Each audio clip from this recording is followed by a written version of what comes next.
to what I am hoping will be the last part of the stupid Land Before Time journey of the brave, because I can honestly say I have had it to death with this stupid movie. I just want to get it over and done with. Plus, you guys need something to watch, and at the time of this video, I had another video that I worked on for like a day and a half get blocked as soon as it was put out. That made me pretty mad. You have no freaking idea. So, I decided to make myself even more stressed by finishing off this dumb movie. Apparently I had finished it off the last time I did it, but I completely forgot because it was so boring. And honestly, they shouldn't have made this. Anyway, continuing on. Remember I said how Petrie could fly? He proves he has to go find his friends. So they're crying over him, and then they see a Parasaurolophus rubbing the scrotum berries down from a tree. It was a bit comical because we weren't expecting it. You have this thing that's just minding his own business, and then all of a sudden, these things show up and they start crowning him as their king. Kind of hilarious. So they're like, oh, someone's providing us food. And they immediately forget about Petrie. Meanwhile, Greta is telling Littlefoot, just give it a rest. You can't break through there. And he's like, Sarah could. She tells him that she had seen what had happened to his father, Braun. She told him about the big volcano and how brave he was, and she just happened to have been flying overhead. Braun led the others away. Wild Arms fell off someone's back or got thrown somehow. He's actually the one that went back for Wild Arms. And as Wild Arms was running like an idiot, Braun got stuck. This whole situation here, his neck should have burned off. Look, his neck was overhead when all the steam and heat came up. His face should have been boiled off. Look, the fire's literally licking his feet and his face. But it's this movie, don't you know? Nothing important to see here. Greta just starts singing to Littlefoot, her radiation-colored eyes. Littlefoot's friends are still looking for him. That was hard to see with all these shark tooth footprints around. Jesus Christ. Ducky notices Littlefoot's footprints, and she's like, look, it's Littlefoot. And of course, they have to do the stupid cartoon thing. And I swear to God, I'm like, okay, there's gonna be a new sharp tooth. This is gonna be fun. It's going to be amazing. It's not. Because while we do get another sharp tooth, for some strange reason, they make the sharp tooth sound like the T-Rex from Jurassic Park. And for the life of me, I don't understand why they made that decision. Really, bitch? Really? Just about now, every single person who has seen Land Before Time most certainly has seen Jurassic Park. Even people who don't know what Jurassic Park is know what the Jurassic Park T-Rex sounds like. And for the first time, you show a Carnotaurus in a Land Before Time movie, and you make it sound like the T-Rex from Jurassic Park. Tell me what in the hell kind of sense that makes.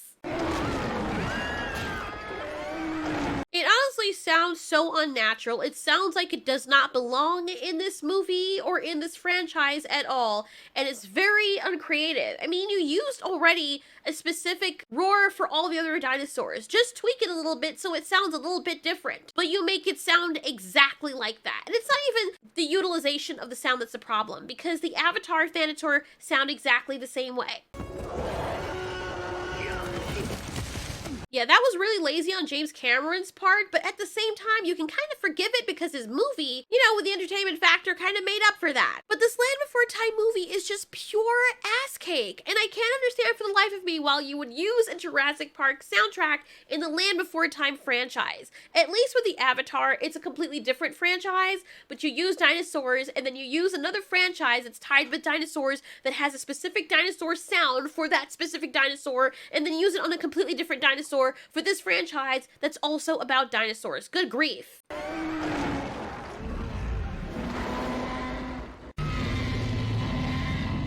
Oh my god. Just screw all the way off. I hate you. Littlefoot's with Greta and he's like, look, the flowing water is beneath us. That's why we couldn't see it before, because it was under the ground. Littlefoot hears his friends. He asks Greta or Etta, whatever the frick her name is, if she can go up and poke a hole. So she's like, no problem. She hops all the way out there, like flying to the area would be a big issue. Why she didn't decide to just fly up to the top, I don't know. Yeah, that escapes my ability to fathom as well, because she literally could have just flown to the top, because she can fly. Just like Petrie, there is nothing wrong with her wings. So she pokes a hole through and she's like, oh, look at those people. They're scared because they're currently being chased by the sharp tooth and cornered in this little area. They look so ridiculous.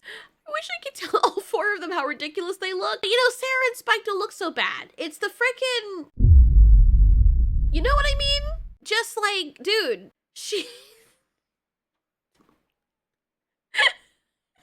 screaming for her life, and her face looks like Quagmire's face. Giggity, giggity. god, Sharktooth is chasing us.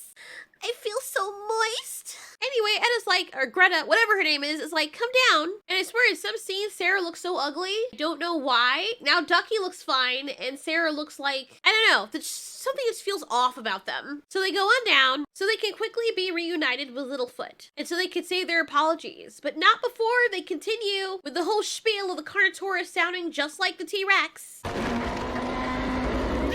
Why are you screaming, bro? It's not his real voice. He's probably not real. And this is the part I hate, because the thing comes in, he breaks through all the rocks that just happened to narrowly miss Sarah for some reason.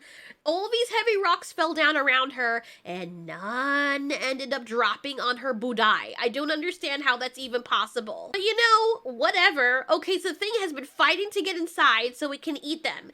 And it finally gets inside, and we're like, oh shit, Sarah is toast now. She's gonna get chomped at. And you know what happens? It comes in, and instead of going...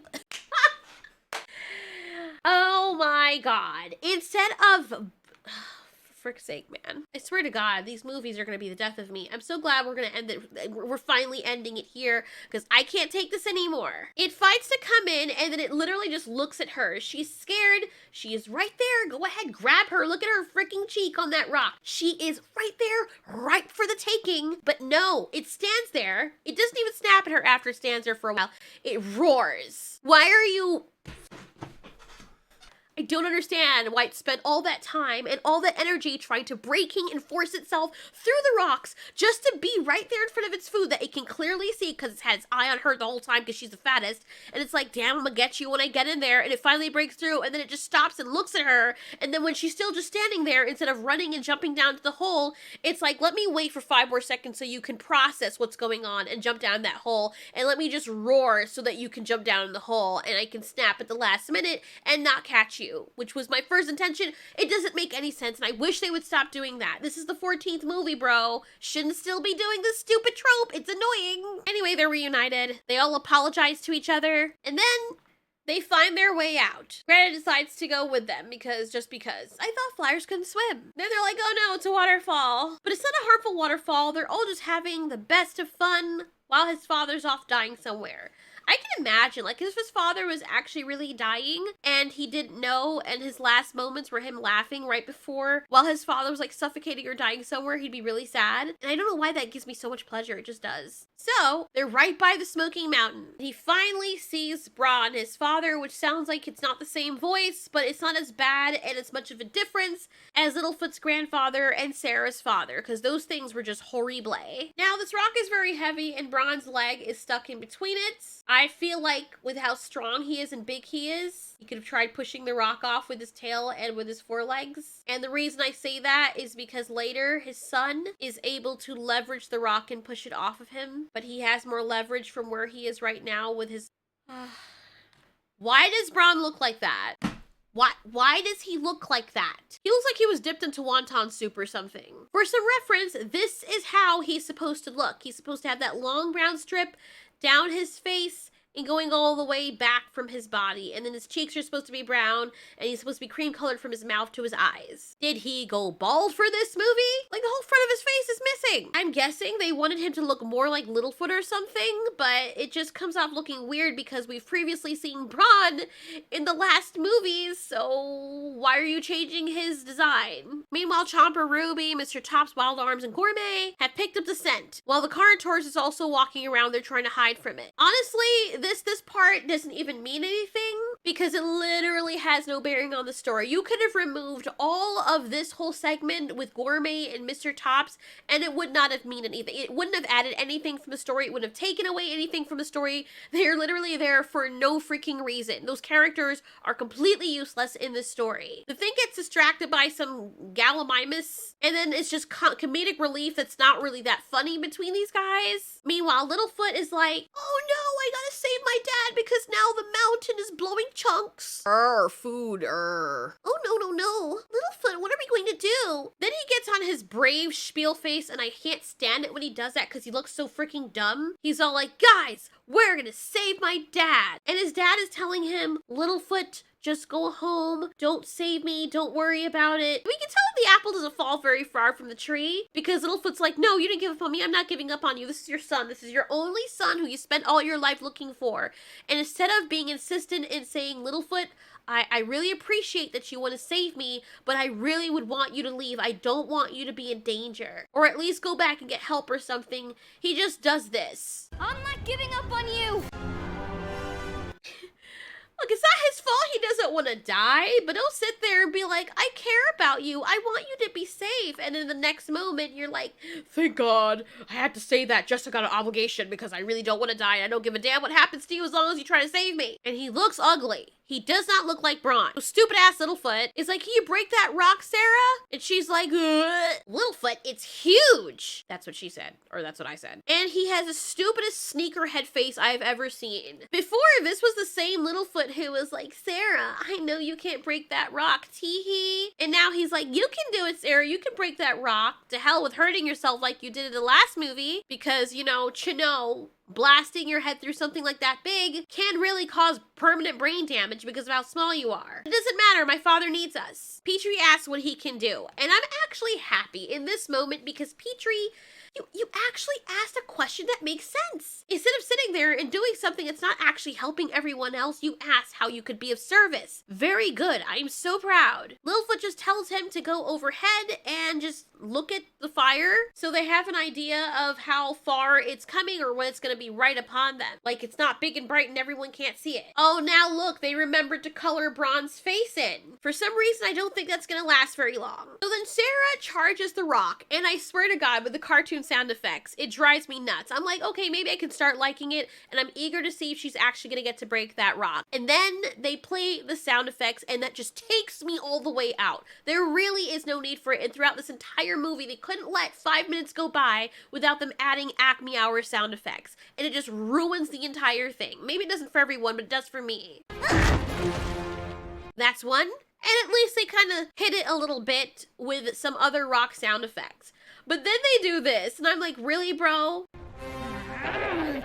What was that? What? Why did they do that? God, it's cringe. So she gives one more blast, and then because Sarah is so almighty OP and powerful, the rock flies off, and the water completely obliterates and cools down the lava. Then Littlefoot's like, everyone get a tree. Look at this rock. This rock he could have pushed off himself. Your freaking bioengineered swan face. He could have pushed that rock off. Littlefoot's like, I'm here to save you, father. Look at this. You could have used this leg to push off the rock. Littlefoot tells his friends to go get a tree once again because they always have to be doing that. The friends push some rotten tree off and then they roll it towards their dad and then they use it for leverage, which makes no sense. Because with how rotten the tree is, you'd think how easy it is to break these freaking trees up. You'd think that it's easier to splinter it when they're doing something like this. Oh, but no, it works. I'm pretty sure that all of these guys together are not stronger than Littlefoot's father. His leg is probably stronger than them, and he has more leverage than all of them put together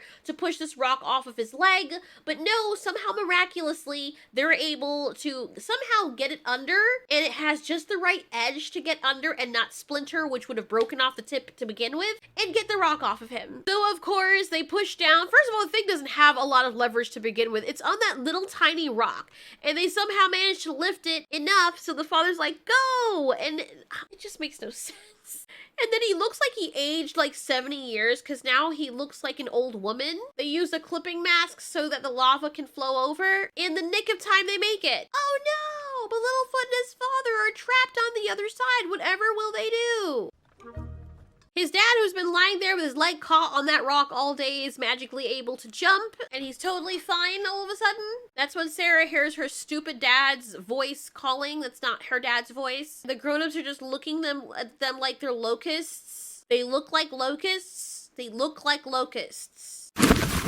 They look like freaking locusts. Like grasshoppers. And there is honestly no reason that they should have been there. No reason at all why they should have been there. They literally show up to just be like, we missed you guys. Oh, daddy. Oh, grandpa. I see you found your I see you found your father. And that's really just it. That's all. That's the only reason that they're in the story. So Ducky asks Rubber and Choppy what they're doing here. That's a good question because I've been asking that too. They say they came here to save them. And Petrie's like, We didn't need saving. You hardly did anything, Petrie. You just flew, which is something that you do by default, so you did nothing. Mustard Head Flyer meets Wild Arms, apparently they're friends, and he straight up lies in front of everybody and says that he volunteered to go help these people and to lead the rescue mission.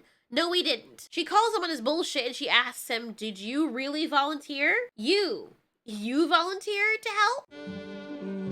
Well, yeah. Wow. I mean, I guess she knows he's lying, but this is the kind of person that would get other people in trouble and lie on other people to save his own ass. I don't know what the purpose of even adding this character was. He's so unlikable, and the fact that he lies and takes all the credit for himself just makes him more unlikable when he's completely useless. For the majority of the second half of the movie, he was being carried by Mr. Tops and passed out, and then he faints every time a sharp tooth is mentioned and almost gets people killed. But yet, he gets the credit. And so he's a great character to look up to if you're thinking about how to lie and make yourself more unlikable. So near the end, when Gourmet's like, I see you found your father, the narrator jumps in. He's like, Littlefoot realized something after this whole ordeal. And I'm thinking he's going to lend some new information, but no, he doesn't. He tells us some bullshit ending, which makes no freaking sense. This is something that they talked about in the other movies, and it's so cliche, but so out of place with this movie, to the point where I don't even understand why they even bothered putting it in the first place.